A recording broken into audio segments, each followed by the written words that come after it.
এখন আমি নোয়াখালীর বিখ্যাত ঐতিহ্যবাহী খোলা চা পিঠা বানাবো, সেজন্য চালের গুঁড়ির সাথে একটু লবণ, ডিম আর পানি দিয়ে ভালোভাবে গুলিয়ে নিব। আর এখানে হাঁসের ডিম ইউজ করলে বেশি ভালো হয়।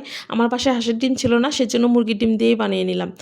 আর গ্যাসের চুলায় খোলা ইউজ করলে আমার অনেক ভয় লাগে, সেজন্য আমি ফ্রাই প্যানেই পিঠাটা বানিয়ে নিলাম। দেখেন পিঠাটা কিন্তু সুন্দর হয়েছে। ফ্রাই প্যানেও যে এত সুন্দর পিঠা হয় দেখেন, আপনারা দেখলেই বুঝবেন। দেখেন কত সুন্দর হয়েছে।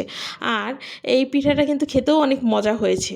এই যে ওর নিচ থেকে যখন উঠে আসবে তখন বুঝবেন যে পিঠাটা হয়ে গেছে। দেখেন, আর পিছনে কালারটাও কত সুন্দর বাদামি হয়েছে। এই যে আমি এভাবে পিঠাগুলো ভেজে নিব।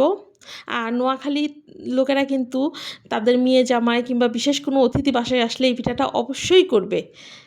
যারা আপনারা জানেন তারা তো জানেনই, আর যারা জানেন না তারা প্লিজ একবার বাসায় তৈরি করে খাবেন, দেখবেন পিঠাটা অনেক মজা লাগে। আর কুরবানি ঈদের মধ্যেও কিন্তু এই পিঠাটা বানানো হয় গোশ দিয়ে খাওয়ার জন্য। খুবই মজা লাগে পিঠাটা। এই যে দেখেন আমি এইভাবে সমস্ত পিঠাগুলো বানিয়ে নিয়েছি। আর তারপর একদম গরম গরম গরু গোশের সাথে এই যে পরিবেশন করেছি। দেখেন।